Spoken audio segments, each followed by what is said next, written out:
Pastor Jorge, Bom dia, tá me bom ouvindo? dia. Agora sim. É porque a gente não estava. Você estava me ouvindo?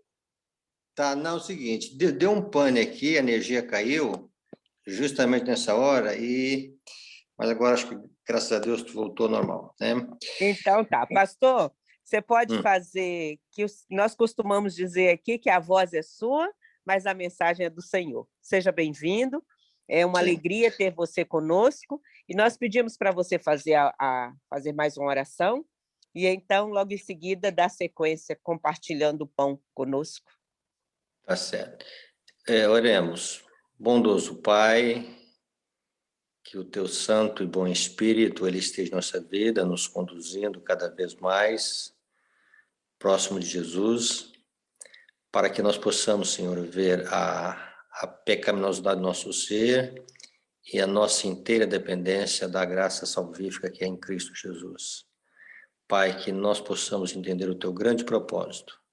Abençoe a cada ouvinte aqui, a cada um daqueles e daquelas que estão aqui atentos, Senhor, à orientação do teu santo e bom Espírito. É o que nós te rogamos, confiando na graça, na misericórdia, no amor de Jesus Cristo. Amém, Senhor.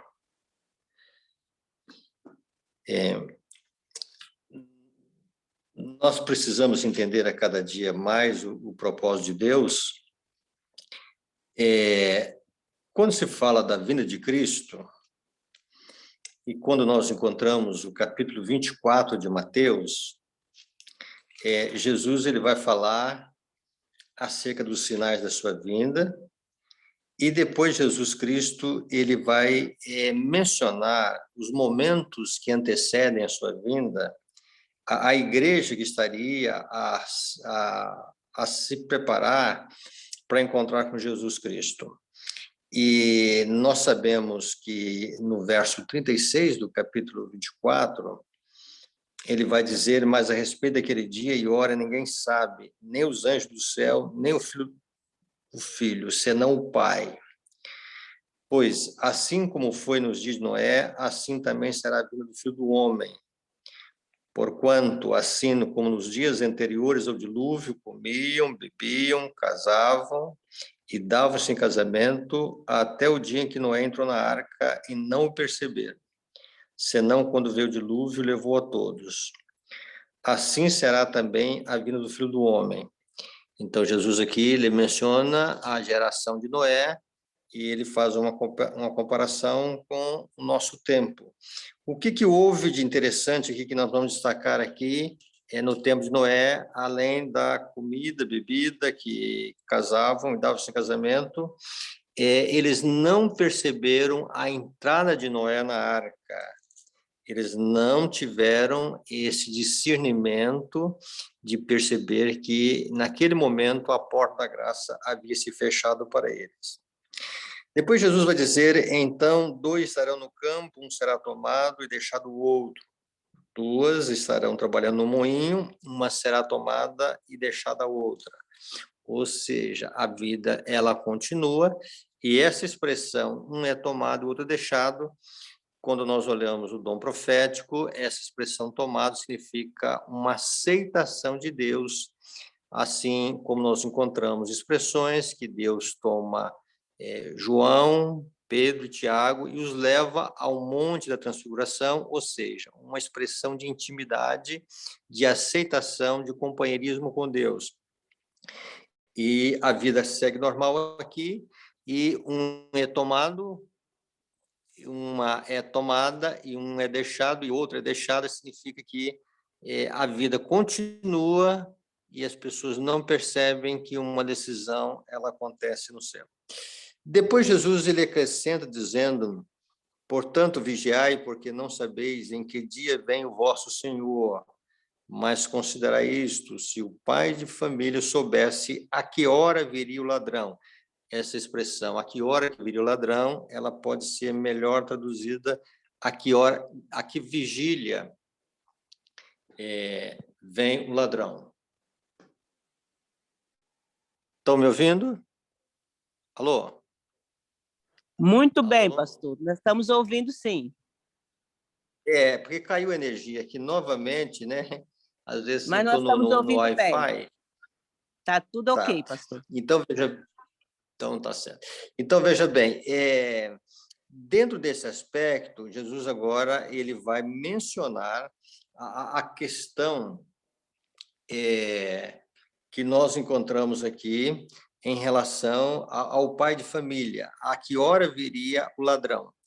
Quando nós encontramos essa expressão, o ladrão, a vinda do ladrão, ou como ladrão, que é a expressão mais correta, então o pai de família ele não pode dormir, ele tem que ficar atento.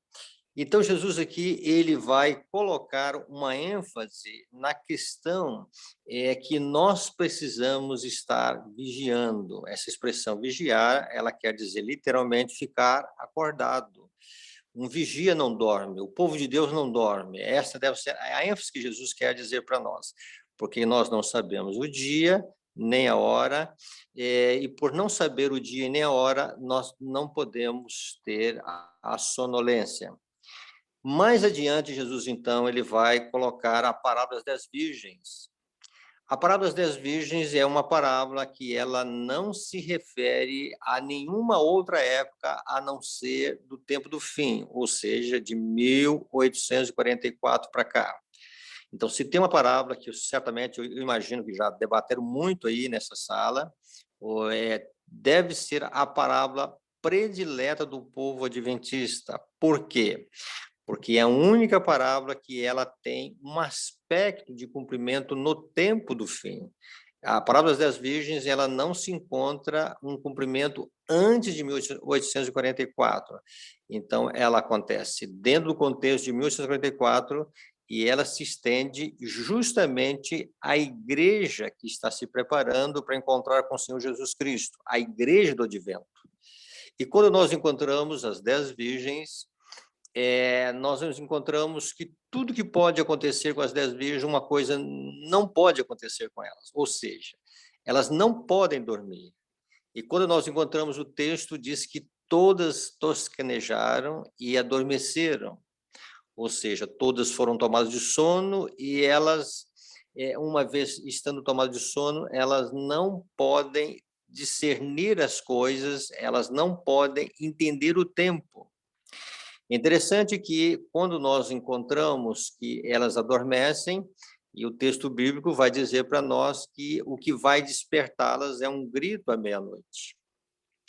Quando nós olhamos esse grito da meia-noite, nós temos que entender esse grito da seguinte maneira. Quando nós olhamos o livro Parábola de Jesus, a serva do Senhor, ela vai fazer uma conexão entre a grande apostasia. E quando se fala da grande apostasia aqui, é uma grande apostasia e nós temos que entendê-la de uma forma externa, ou seja, fora do contexto adventista. É uma grande apostasia do movimento protestante. E nós podemos dizer que essa grande apostasia, ela se dá também com a formação da imagem da besta. Então, nós temos aqui que um decreto dominical ele está diante do povo de Deus pela frente. Quando nós olhamos a questão da meia-noite, podemos dizer que é a parte mais escura da noite. E a serva do Senhor continua dizendo que vai ser uma noite de lamentação, vai ser uma noite de perseguição por causa da palavra de Deus. E quando nós encontramos essa relação de uma noite de trevas, ou melhor, de uma meia-noite, uma hora mais escura, a hora e o poder das trevas, nós temos que entender aqui que, como um manto de trevas, a terra estará coberta. Aquilo que Isaías fala, né? Que as trevas cobrem a terra, a escuridão os povos. Vai ser o momento mais, vamos dizer assim, escuro da terra. É o momento da apostasia, do movimento protestante. Quando nós falamos do movimento protestante, nós estamos falando aqui da segunda mensagem angélica, que começou a queda de Babilônia. Essa queda se estende e ela acontece agora dentro desse contexto, onde é a igreja caída ou as igrejas caídas, o movimento protestante vai em busca do Estado para impor os seus dogmas. Mas nós precisamos entender aqui duas coisas. As duas coisas que estão aqui inseridas aqui, uma é essa perseguição, essa imposição do decreto dominical, e a outra, a questão é que o povo de Deus ainda tem uma pendência com o juízo investigativo. Então, veja bem, quando nós olhamos a questão da vinda do ladrão, a vinda de Cristo comparada como a vinda de um ladrão, e nós temos que entendê-la que este momento vai ser o momento da vinda do ladrão.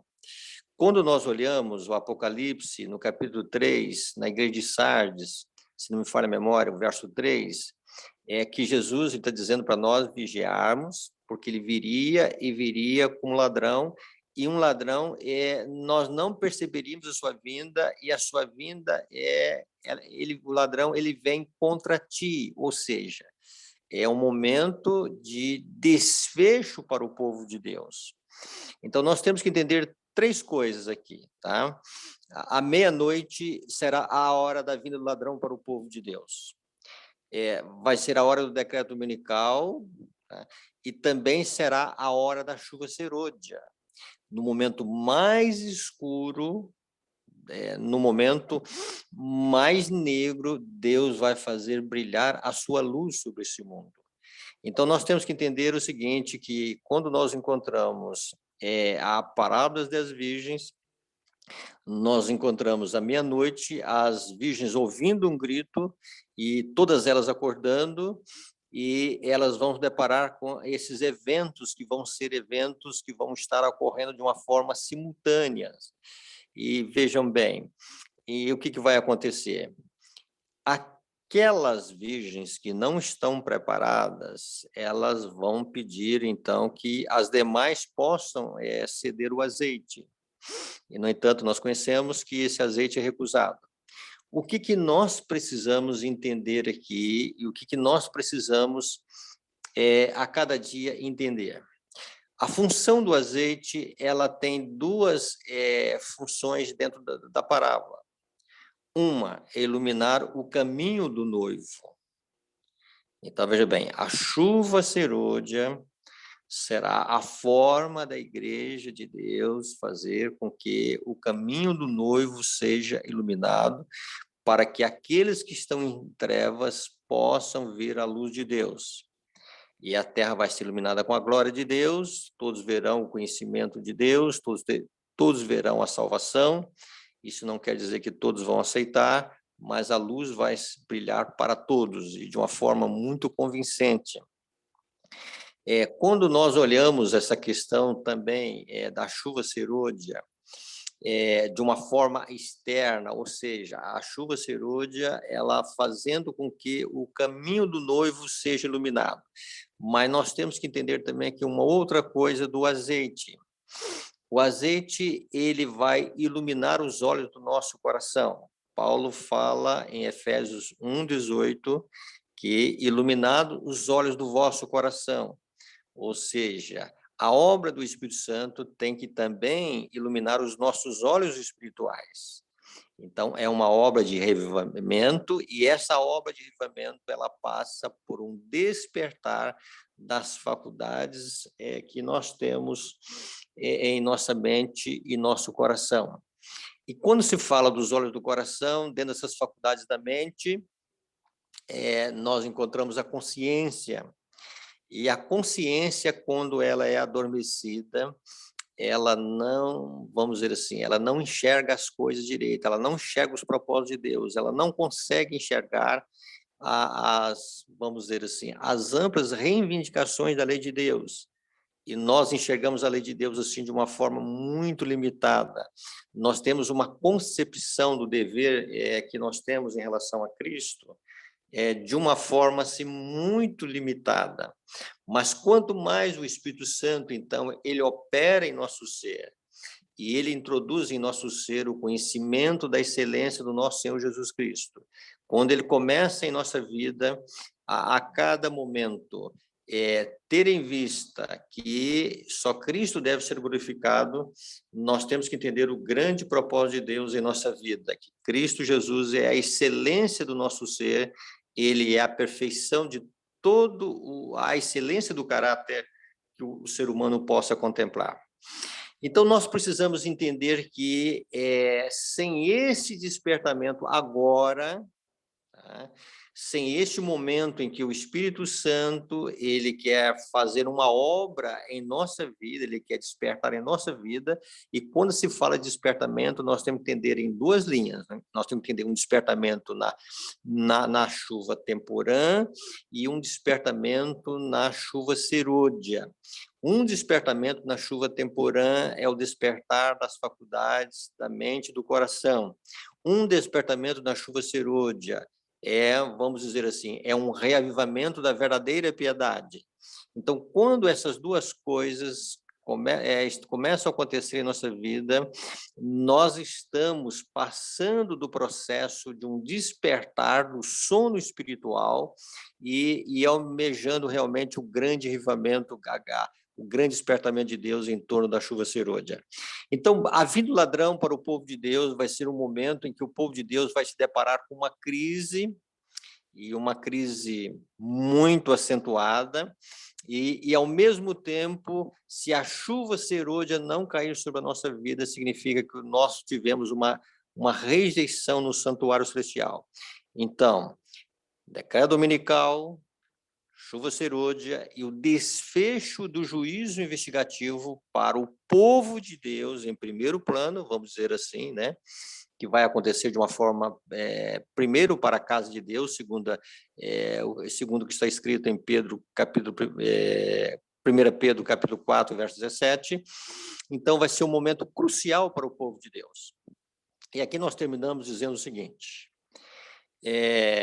o que mais tem me chamado a atenção nesse momento final é que o Espírito Santo, ele trabalha em nosso coração segundo duas coisas. Ele trabalha segundo o nosso desejo e ele trabalha segundo o nosso consentimento. Então, esse desejo, essa fome e sede de justiça, essa fome e sede do Espírito, essa fome e sede do maior dom que Deus quer conceder à sua igreja de uma forma, vamos dizer assim, plenitude, deve caracterizar a nossa vida nesse momento final.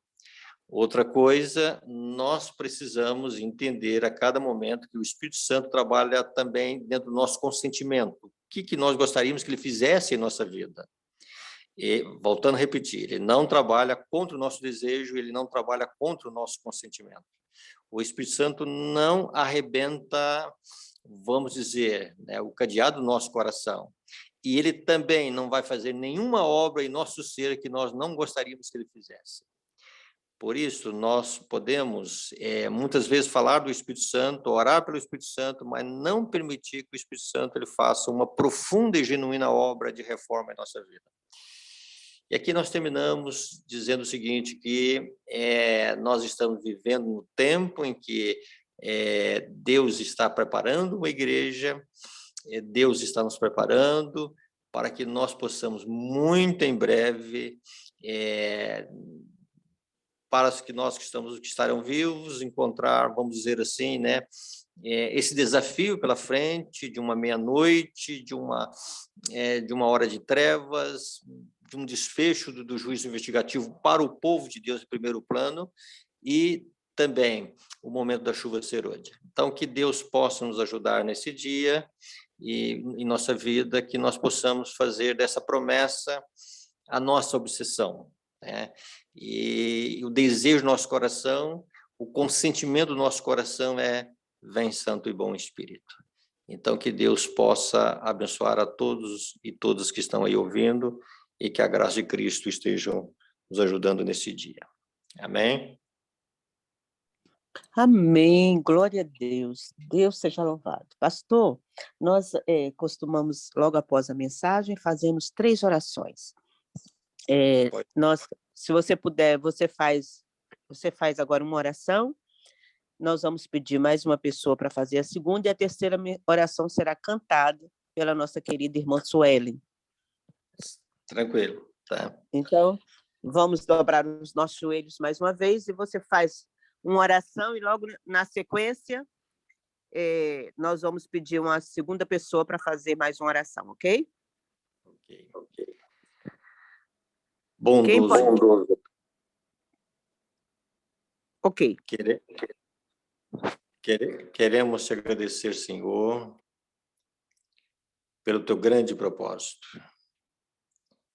Pai, por essa oportunidade que o Senhor nos concede, de nós reconhecermos, Senhor, que nós dependemos do teu Santo e Bom Espírito, para que ele possa operar em nossa vida, Senhor, em nossa mente, nosso coração, para que possa expulsar do nosso ser tudo aquilo, Senhor, que está maculando, Senhor, a imagem que o Senhor quer reproduzir em nossa vida. Pai, que o desejo do nosso coração seja: vem, Santo Bom Espírito. Vem fazer, Senhor, uma faxina em nosso ser. Vem, Senhor, purificar-nos. Não podemos fazer essa purificação por nós mesmos, Senhor. Mas podemos consentir, Senhor, que o Senhor opere em nossa vida. E podemos também, Senhor, deixar que o Senhor produza em nós o desejo de que o Senhor quer operar em nossa vida. Pai, esteja nos ajudando a entender isto, Senhor. Esteja abrindo os nossos olhos espirituais, Senhor. Esteja, Senhor, tirando de nós esse sono que nós estamos dentro dele, Senhor. Mas que haja um grande e cada dia maior, vamos dizer assim, despertar da nossa alma em relação às coisas sagradas, Senhor. Nos dê uma concepção elevada da tua santa lei, Senhor. Nos dê um amor profundo por Jesus, Senhor. Nos dê um amor genuíno pelas almas, Senhor. Pai, abençoe os teus filhos e filhas, para que nesse dia, Senhor, a obra do teu Santo e Bom Espírito, ela possa ser, Senhor, a nossa orientação, o nosso guia, Senhor, e o Senhor possa ser o nosso ajudador. Pai, precisamos de ti, Senhor. Precisamos da tua graça, Senhor. Precisamos do teu poder. Precisamos da graça redentora que é em Cristo Jesus. E precisamos da comunicação do teu Santo e Bom Espírito na nossa vida. Pai, abençoe-nos em Cristo Jesus, o nosso Senhor e Salvador, que vive e reina para todos sempre. Amém, Senhor. Continuando a tua presença, ó Deus Todo-Poderoso, nós agradecemos ao Senhor pela mensagem que acabamos de ouvir. Nós agradecemos ao Senhor por o Senhor nos acordar, nos despertar, nos chamar para um revamento, para uma reforma, para uma mudança. Nós agradecemos ao Senhor, meu Pai, porque o Senhor é bom, está insistindo conosco para que nós abraçamos a vida eterna, abraçamos a salvação, aceitamos, ó Pai, a Tua palavra, vivemos a Tua palavra. Nós agradecemos, Senhor, pelo poder que Tu tem dado a cada um de nós, para estarmos na Tua presença, para buscarmos a Tua paz, para orarmos sem cessar. Nós agradecemos, nós sabemos que esse desejo, Pai, esse arder do coração não está em nosso querer, não está em nós, mas está no Senhor, na Tua misericórdia, na Tua graça. Muito obrigada, Pai. Quero pedir ao Senhor que abençoe o Teu Filho, Pai, que neste momento compartilhou conosco a Tua palavra. Toma a vida dele em Tuas mãos. Eu não o conheço, mas o Senhor o conhece desde dentro da mãe. O Senhor sabe quais são as provações, quais são as necessidades dele. Eu quero colocar nas Tuas mãos ele e a família dele. Toma em Tuas mãos e o abençoa. Quero pedir ao Senhor por cada pessoa, Pai, que está nessa sala, aqueles que têm estado e outros dizem que hoje não estão. O Senhor, Pai, derrama o Teu Santo Espírito sobre cada um de nós. Nos batiza com o Teu Santo Espírito. Oh Deus, nós entendemos essa mensagem, que antes, ó Pai, de nós recebermos, Pai, o poder dobrado, a chuva serôdia, nós precisamos de receber a chuva temporã que está à nossa disposição nesses dias atuais. Por isso eu te peço, Pai, em nome de Jesus, nos ajuda, Senhor, a buscar, nos dá esse desejo, nos dá esta força para buscar cada instante o batismo do Espírito Santo do Senhor, cada manhã, cada dia, para que nós possamos assim nos prepararmos para recebermos, ó Pai, a chuva serôdia. Não deixe nenhum de nós que estamos nessa sala ficarmos de fora, Pai, da vida eterna, ficarmos de fora do céu, mas faz o que for necessário e nos ajuda, Pai, a fazermos o devido preparo porque nós possamos receber o selo do Senhor, sermos selados, estar, meu Pai, na tua presença, quando o Senhor manifestar nas nuvens dos céus. Abençoa cada um. Nós te pedimos, Pai, nós te agradecemos por tudo. Quero colocar nas tuas mãos cada pedido que tem sido colocado nessa sala. O Maxinho, Pai, aquela criança que estamos orando por ele. Toma em tuas mãos e opera-lhe um milagre de acordo com a tua vontade. Nós rogamos por essas bênçãos, Pai, te agradecemos por tudo, em nome de Jesus. Amém.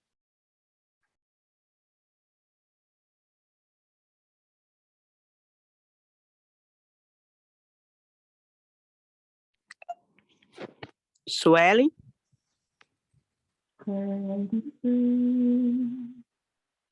Senhor amado, com base nas mãos do oleiro, quebra minha vida e faz de novo.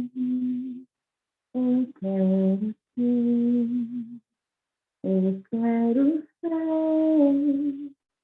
um vaso novo, fazer querer, Senhor amado, és o oleiro, esse vaso quebra minha vida e faz de novo.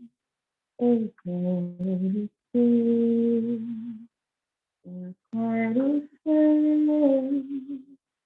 um vaso novo. Amém. Bom, neste momento nós vamos abrir para as considerações. Aqueles que... Pastor Jorge, o senhor pode continuar conosco um pedacinho para nós fazermos as considerações? Tranquilo, tá? Muito obrigada. Nós costumamos agora fazer as considerações, vamos fazer alguns comentários, aquilo que o Espírito Santo falou aos nossos corações através da mensagem. E eu gostaria de, enquanto alguém se manifesta, eu gostaria de fazer a minha consideração fazendo um pedido, que o senhor falasse assim, um pouquinho mais sobre o que o senhor falou na explicação quando o senhor leu aquele versículo, um será deixado, um será tomado, o outro será deixado. O senhor poderia, por gentileza, falar um pouquinho mais, explicar ali o sentido, porque nós temos nós ouvimos muitas coisas, né? E eu gostei muito dessa explicação e eu queria aprender um pouquinho mais. Ok. Jesus ele vem apresentando, né, a questão dos sinais da sua vinda, e ele chega na questão seguinte: ele chega no momento daqueles que estariam vivendo justamente por ocasião da aproximação do advento de Cristo. E aí ele vai mencionar a questão do dilúvio. Na questão do dilúvio, tem um fato aqui que é muito interessante. Nós estamos estudando o livro de Gênesis, né? Noé entrou na arca e eles não perceberam, até o dia em que Noé entrou e não perceberam. Ou seja, ali estava o fechamento da porta da graça para o povo antediluviano. Eles só foram entender que estavam perdidos quando começaram as águas caírem sobre a terra. E aí Jesus agora, ele acrescenta a questão, né, de dois que estarão no campo, né, duas pessoas, vamos assim, na lavoura, trabalhando, normal, um será tomado, outro será deixado. Ele fala também de duas senhoras, uma estarão no moinho, uma será tomada, outra deixada. Quando a gente vê o paralelo com o contexto dos antediluvianos, a vida continuou seguindo. Por exemplo, a porta da graça se fechou, as pessoas continuaram comendo, continuaram bebendo, continuaram casando e dando-se casamento. Então, a vida seguiu normal durante 7 dias. Tá?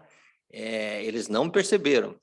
também, o que Jesus está dizendo é o seguinte, olha, a vida corre normal, tá? E as pessoas não sabem que uma decisão aconteceu. Essa expressão ser tomada, dentro do livro Testemunho para Ministros, Ellen White diz que será tomado aquele cujo nome vai ser retido no livro da vida, tá? Então, veja bem, é uma expressão, Jesus está chamando uma questão de um evento que ele ocorre e sem a percepção humana. Tá? Veja bem, as duas pessoas estão trabalhando e elas não sabem que alguma coisa, vamos dizer assim, de decisivo aconteceu na vida delas e é uma decisão eterna. Aí Jesus introduz a questão da vinda como ladrão. Essa expressão como ladrão, Jesus diz, olha, o pai de família, se soubesse a hora que viria o ladrão, ele vigiaria a casa e não deixaria que a casa fosse roubada. Então, o pai de família não dorme. Vamos dizer o seguinte, o que Jesus quer ensinar é o seguinte, nós não podemos dormir, para que não aconteça com aquilo que aconteceu com uma geração antediluviana e com aquilo que vai estar acontecendo de uma forma comum com a vida, né? A vida vai estar seguindo e a pessoa não saberá as decisões que estão ocorrendo de uma forma, vamos dizer o seguinte, de uma forma, decisão eterna, tá? Em termos de juízo. Então, essa expressão como ladrão, Paulo vai usar isso em 1 Tessalonicenses, né? Vai dizer do ladrão da noite, Pedro vai comparar a vinda de Cristo com ladrão, e no Apocalipse a gente encontra que essa vinda do ladrão ele vem contra nós e nós não sabemos a hora que ele vem. Então, aqui que está o ensinamento de Cristo. É nesse contexto, então, que Jesus menciona a parábola das 10 virgens. E o que vai acontecer com as 10 virgens? Elas não podem dormir, elas têm que ficar atentas, elas têm que ficar acordadas, elas têm que ficar em vigília, porque elas não sabem a hora em que vem o noivo. Para que não aconteça o mesmo que aconteceu com a geração diluviana, para que não aconteça o mesmo que acontece com um estará no campo, um será tomado, outro deixado, para que não aconteça com o pai de família que ele deixa que fosse arrombado a sua casa, ele não vigia, ele adormeceu, então o ladrão pode vir de uma forma inesperada. Então Jesus está falando de um fato inesperado. Então, quando fala da parábola das 10 virgens, elas adormecem. Esse é o contexto, tá? Quer dizer, o que não ficou claro aí, a gente pode voltar a dialogar aí, tá? Não, pastor, ficou claro, eu gostei muito, tanto que eu pedi para que o senhor repetisse, porque um será tomado e o outro será deixado, ele é usado muitas vezes, nós ouvimos, né, quando a gente vai dar estudo para algumas pessoas, sempre as pessoas veem um será tomado e o outro será deixado como o arrebatamento secreto. E aí, por isso que eu pedi que o senhor repetisse, eu gostei muito da explicação nesta parte. Eu gostei de toda, né? Toda a explicação está dentro da palavra de Deus, mas eu pedi que o senhor voltasse e desse esse reforço, porque nós encontramos muito, nos deparamos muito com essa questão dos irmãozinhos que acreditam no arrebatamento secreto, né? E usam este texto, um será tomado e outro será deixado. E eu vi o senhor explicando qual é o sentido, né? Aí, até quando o senhor falou sobre quando Jesus tomou os discípulos, né? Isso. Foi essa parte aí que eu achei muito importante a gente bater um pouquinho nessa questão. Certo. Então, quando ali eu citei o texto bíblico, citamos o texto bíblico, Jesus fala, tomou para si. Então, essa expressão, Jesus chamou 3, quer dizer, de uma forma particular, Pedro, João e Tiago. Jesus toma para si, entendeu? Então, veja bem, os leva ao Monte de Transfiguração. Então, essa expressão tomar significa que é uma expressão de aceitação, tá? Uma expressão que envolve afinidade. Eu não entrei muito nessa questão do arrebatamento secreto, né? Porque, vamos dizer assim, é uma coisa assim descabível, né? Assim, mas esse é o ensinamento que tem no nosso mundo hoje, é religioso, né? Então Jesus está falando aqui de sono, Jesus está falando aqui de coisas que acontecem, que passam desapercebido para nós, que é a hora da vinda do ladrão, tá? Nós não sabemos a hora que o ladrão vem contra nós. Então, a ênfase é: vigiem, não durmam, tá? E o que é o sono? O sono passa por as nossas faculdades perceptivas, espirituais e morais, elas ficam, vamos dizer assim, ofuscadas pelo pecado. Então, dentro desse contexto, nós precisamos entender cada dia mais esse despertamento que Deus faz em nossa vida.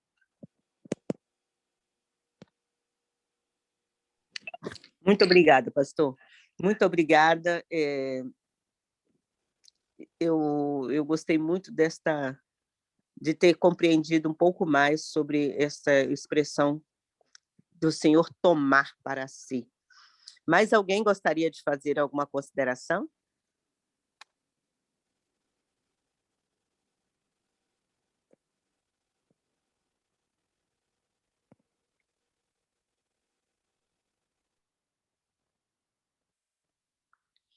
Enquanto alguém se manifesta, importante também nós estarmos... Outro ponto que me chamou a atenção é esse sono, alguém a porta da graça fechar, as coisas acontecerem ao nosso redor e nós não percebermos. Que o Senhor nos ajude a estarmos atentos e também a clamar, que foi outro ponto muito importante colocado. O Espírito Santo, ele não invade, né? Então, clamarmos a Deus por um coração transformado, clamarmos a Deus que o Espírito Santo trabalhe na nossa vida. Muito bem colocado. A palavra de Deus, nós estamos sempre... A palavra de Deus sempre diz para nós que onde estiver 2 ou 3 reunidos, ali Cristo está. Mas é importante nós sabermos que o Espírito Santo ele está, mas nós precisamos autorizar, né? Que o Espírito Santo trabalhe no nosso coração. Precisamos disponibilizar o nosso coração, dispor o nosso coração, né? Para que ele seja trabalhado. Sem dúvida, né? Não, veja bem, o Espírito Santo nunca vai fazer uma obra que nós não gostaríamos que ele fizesse, né? Nunca ele vai agir em nossa vida contra a nossa vontade. Se tem uma coisa que Deus vai respeitar sempre, né? Esse livre-arbítrio, vamos dizer assim, essa vontade que nós temos. E quando fala dessa vontade, esse poder que Deus nos coloca, né? Quando fala de poder de escolha, né? De decidir entre ceder ou não para Deus, tá? Então, Deus não força esse ceder, tá? Ele vai trabalhar de acordo, se nós permitirmos, né, essa ação dele, ele vai fazer. Um outro ponto aqui que sempre me chamou atenção na parábola, que me inquietava muito, em relação ao seguinte: olha, se todas as 10 virgens adormecem e elas acordam à meia-noite, numa hora de crise, como é que um grupo está preparado e o outro grupo não está preparado para a emergência, né? Essa é a grande interrogação. E aí o Espírito nos ajuda a entender isso da seguinte forma, que a irmã Mati diz que próximo à vinda de Cristo, Deus estaria despertando o seu povo e, como um salto, as virgens estariam se despertando, né? Um grupo de virgens estariam se despertando. Então, esse despertar, ele passa pelo revivamento, tá? Esse revivamento em 2 dimensões, tá? Um revivamento das faculdades da mente e do coração, onde o Espírito Santo ele vai atuar em nossa consciência, e para que a nossa consciência seja uma consciência avivada, e aí nós vamos poder começar a entender as coisas, enxergar as coisas, enxergar onde estão os nossos erros, aonde estão as nossas fraquezas, aonde está a nossa autossuficiência, que ela precisa cair por terra, e é onde está a necessidade, né, realmente da expiação de Cristo em nossa vida. Então, tudo isso Deus está trabalhando com uma igreja para que nós possamos entender esse momento, para que quando vier a crise, nós possamos ter a força do alto para suportá-la. Amém, amém. Deus seja louvado. Meus queridos, alguém gostaria de fazer alguma consideração? Sim, eu gostaria. Seja bem-vinda, Júnia. Bom dia, Deus seja louvado, porque mesmo atrasada eu consegui chegar aqui. E eu louvo a Deus pela vida de cada um que aqui está. E de modo especial eu louvo a Deus pela vida daqueles que se dispuseram nesta manhã ouvir o chamado do Senhor e transmitir a sua mensagem. E eu digo isso porque eu vejo que são todos pessoas muito ocupadas. Ontem, quando eu tentava falar com a irmã Irani, eu não conseguia, tentava falar com o pastor Jorge, eu não conseguia, e eu entendi, eles são pessoas ocupadas, Senhor. E eu orava por eles, e eu falava com Deus, e hoje eu agradeço a Deus. Eu acordei, eu dormi cedo, muito cedo, graças a Deus, e quando foi por volta de meia-noite eu acordei. E eu não consegui dormir, eu levantei e fui estudar, e assim, o sono vinha, assim, aquele cansaço, porque eu acredito que eu não tinha descansado, apesar de ter deitado cedo, mas eu não tinha descansado o suficiente, porque o corpo pedia mais. Mas aí eu fui estudar um pouco, fui ler, e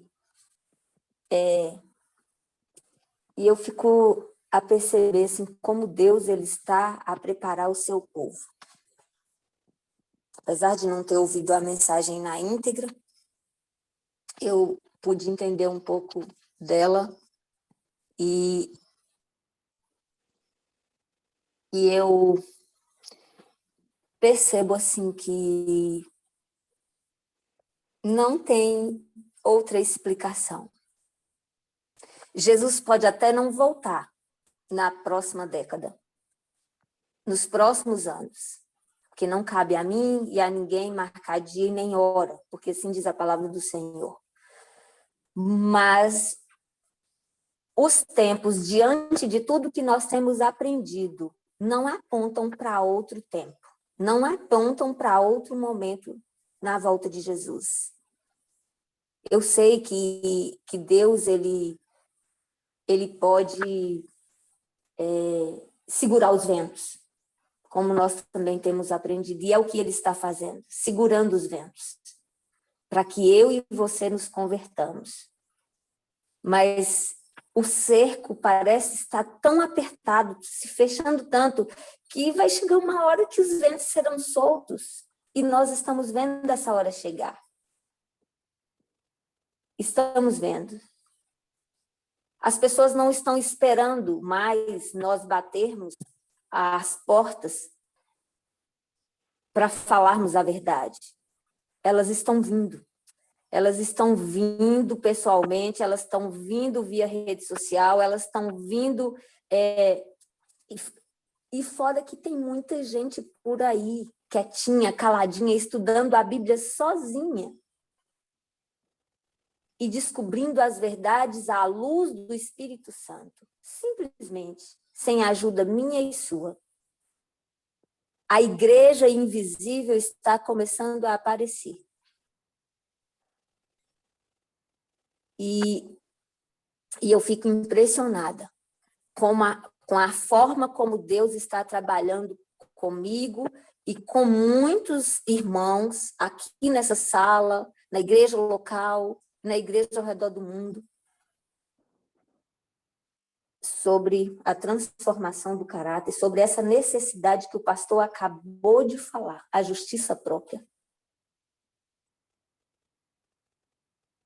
Quantas pessoas ainda vêm e estão cheias de si, talvez até eu mesma, né?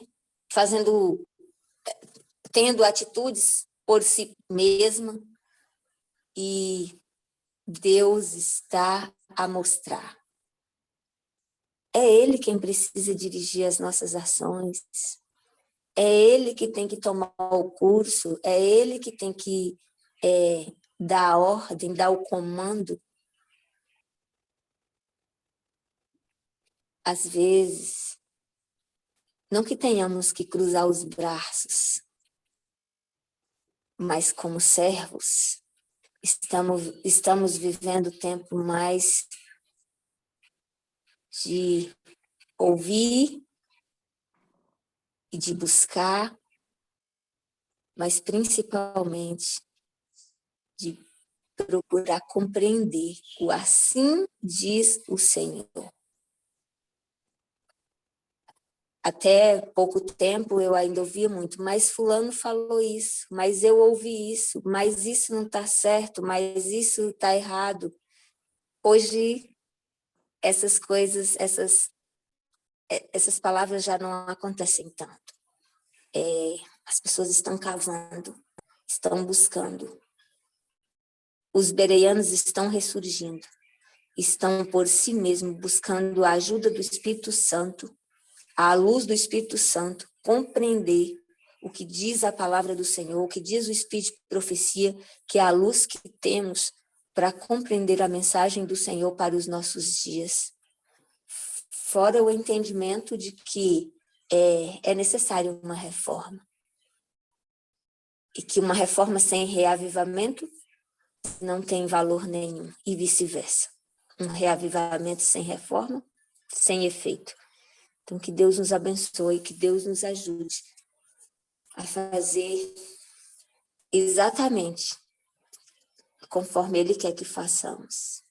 Deus abençoe, pastor Jorge, pela mensagem, Deus abençoe a sua família e continuamos orando por você. Obrigado. Ok.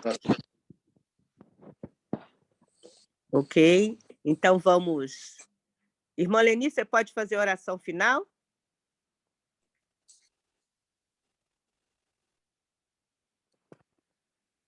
Ela está sem áudio, irmã Irani. Eu vi.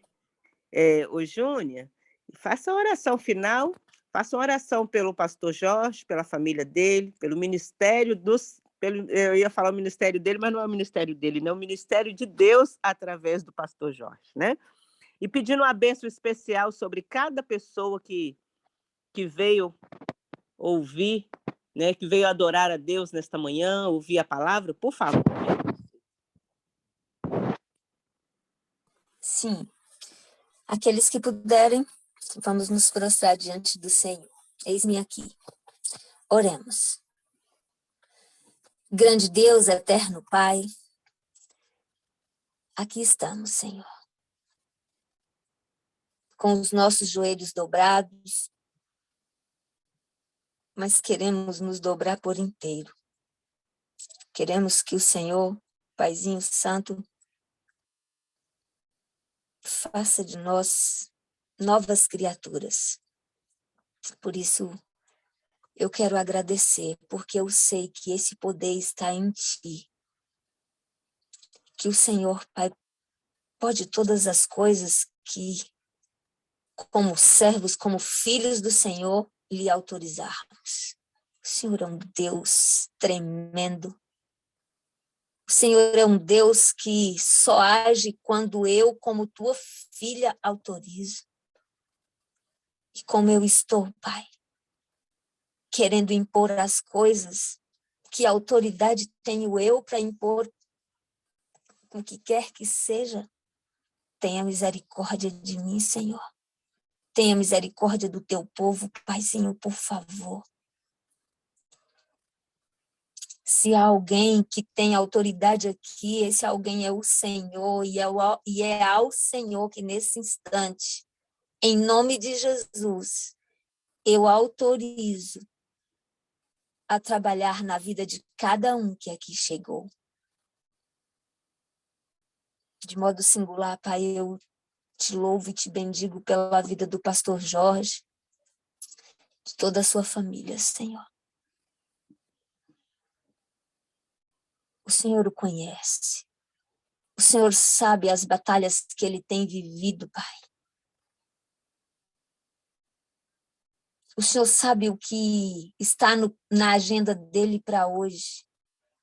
Então, Senhor, por favor, vá adiante dele e faça com que todas as coisas se cumpram conforme o querer do Senhor.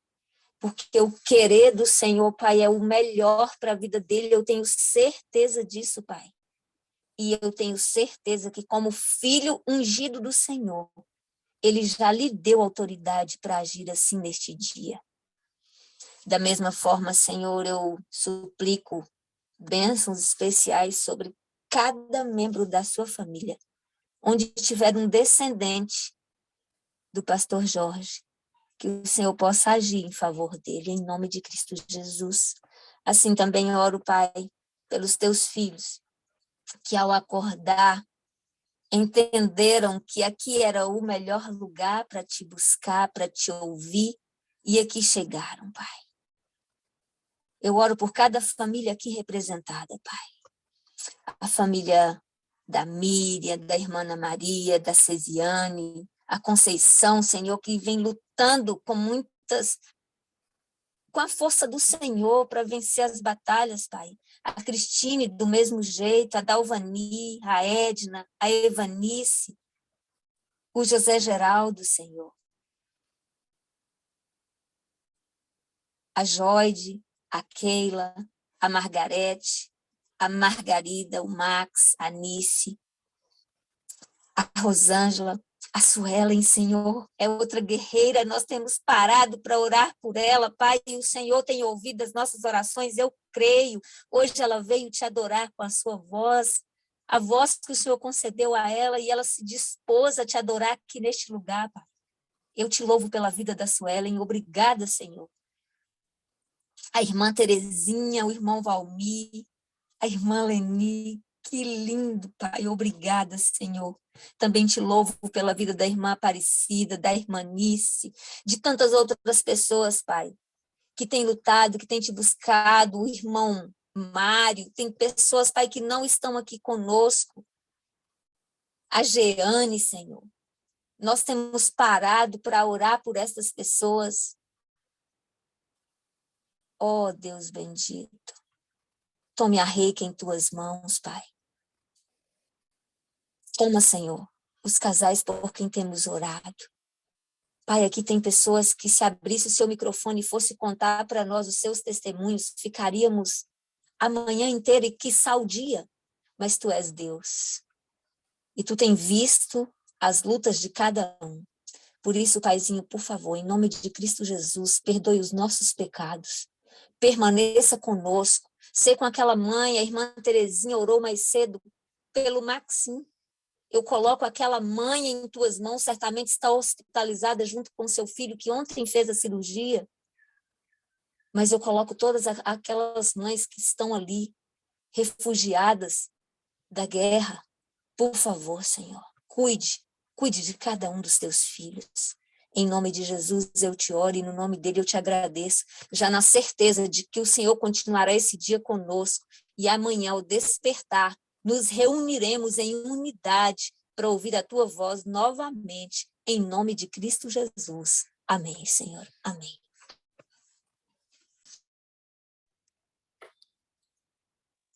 Amém. Amém.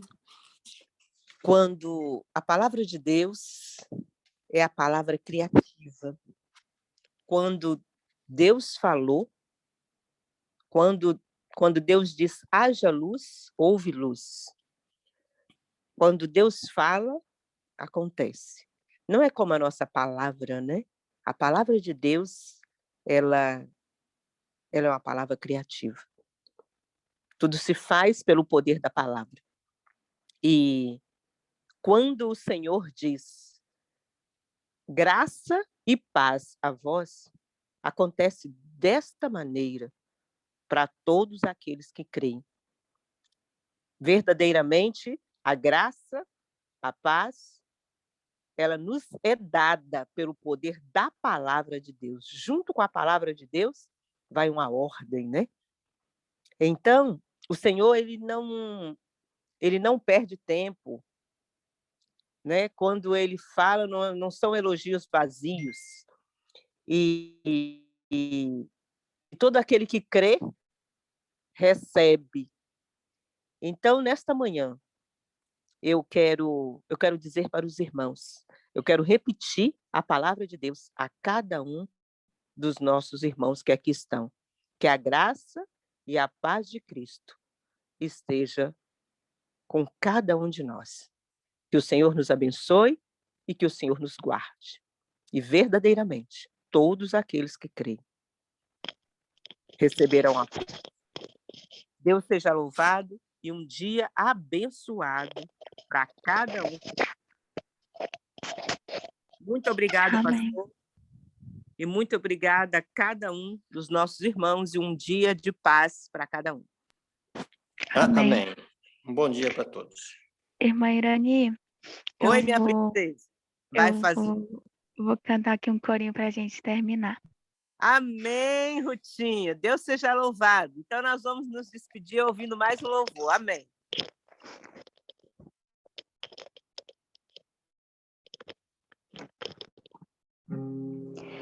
Que a graça de Jesus,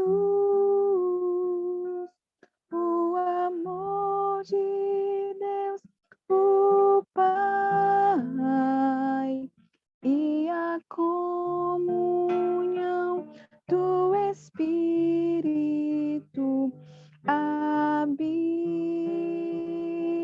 em nós. Que a graça de Jesus, o amor de Deus, o Pai, e a comunhão do Espírito em nós esteja para sempre, eternamente. Amém.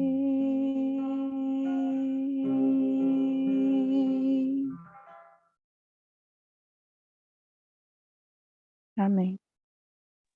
Amém, amém. Deus seja louvado. Um dia de paz para todos. E até amanhã, se Deus quiser. Até amanhã, gatona. Beijos.